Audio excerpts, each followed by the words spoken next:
DA নিয়ে আবারও খুব গুরুত্বপূর্ণ আপডেট। তো ভিডিওটি 1 সেকেন্ডের জন্য স্কিপ করবেন না, পুরোটা দেখবেন। আর আপনি যদি আমাদের চ্যানেলের নতুন দর্শক হয়ে থাকেন এবং চ্যানেলকে সাবস্ক্রাইব না করে থাকেন, তো অবশ্যই চ্যানেলকে সাবস্ক্রাইব করবেন এবং আমাদের পাশে থাকবেন। তো ভিডিওটি শুরু করা যাক। ৫% ডিএ বাড়ল রাজ্য সরকারি কর্মীদের। ফের ডিএ বৃদ্ধির সিদ্ধান্ত রাজ্য সরকারের। বহুদিন ধরে রাজ্য সরকারি কর্মীদের অভিযোগ ছিল, এবার এক ধাক্কায় অনেকটাই ডিএ বৃদ্ধি করার সিদ্ধান্ত নিল সরকার। এক ধাক্কায় রাজ্য সরকারি কর্মচারীদের ৫% মহার্ঘ ভাতা বৃদ্ধির সিদ্ধান্ত নেওয়া হয়েছে, যার ফলে কেন্দ্রের সাথে আর রাজ্য সরকারি কর্মীদের ডিএর ফারাক থাকলো না। সে রাজ্যের সরকার রাজ্য সরকারি কর্মীদের ডিএ বাড়িয়েছে সম্প্রতি। জানিয়ে রাখি, মন্ত্রিসভার বৈঠকে সিদ্ধান্ত নেওয়া হয়েছে ৫% মহার্ঘ ভাতা বৃদ্ধি করা হবে। এর ফলে রাজ্য সরকারি কর্মচারীরা ৫৫% হারে মহার্ঘ ভাতা পাবেন। এতদিন ৫০% হারে মহার্ঘ ভাতা পাচ্ছিলেন।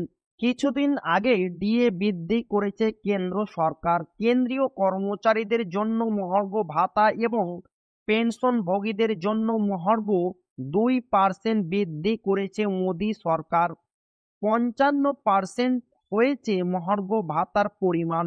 এদিকে কেন্দ্রের দেখানো পথে হেঁটে বেশ কিছু রাজ্যও ডিএ বাড়ানোর সিদ্ধান্ত নিয়েছে। এবার সেই তালিকায় মধ্যপ্রদেশ। এবার থেকে কেন্দ্রীয় হারে ডিএ ঢুকবে রাজ্য সরকারি কর্মচারীদের অ্যাকাউন্টে। কেবল ডিএই নয়, মন্ত্রিসভার বৈঠকে রাজ্য সরকারি কর্মচারীদের জন্য আরও একটি গুরুত্বপূর্ণ সিদ্ধান্ত নিয়েছে সরকার। রাজ্য সরকারি কর্মচারী এবং আধিকারিকদের নয়া বদলির নীতিতে অনুমোদন মিলেছে। রাজ্যের বিভিন্ন শ্রেণীর মানুষের জন্য একাধিক গুরুত্বপূর্ণ সিদ্ধান্ত নেওয়া হয়েছে, এমনটাই জানিয়েছেন রাজ্যের মন্ত্রী কৈলাস বিজয়বর্গীয়।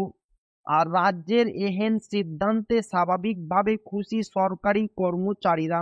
প্রসঙ্গত, কেন্দ্রের তরফ থেকে ডিএ বৃদ্ধির ঘোষণার পর একাধিক রাজ্য সরকার সেই পথে হেঁটেছে। উত্তরপ্রদেশ, গুজরাট, রাজস্থান, মহারাষ্ট্র, সিকিম সহ একাধিক রাজ্য মহার্ঘ ভাতা বাড়ানোর সিদ্ধান্ত নেওয়া হয়েছে। সম্প্রতি হরিয়ানা সরকারও সেই রাজ্যের রাজ্য সরকারি কর্মী ও পেনশনভোগীদের ২% হারে ডিআর বাড়িয়েছে। এবার জুড়ল মধ্যপ্রদেশের নামও।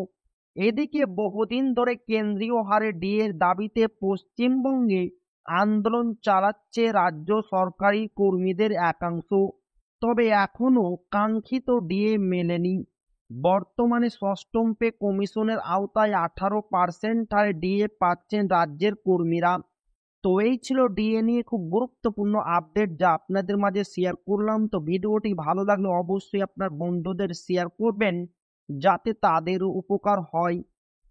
আর আপনি যদি এখনো আমাদের চ্যানেলকে সাবস্ক্রাইব না করে থাকেন, তো অবশ্যই চ্যানেলকে সাবস্ক্রাইব করবেন এবং আমাদের পাশে থাকবেন।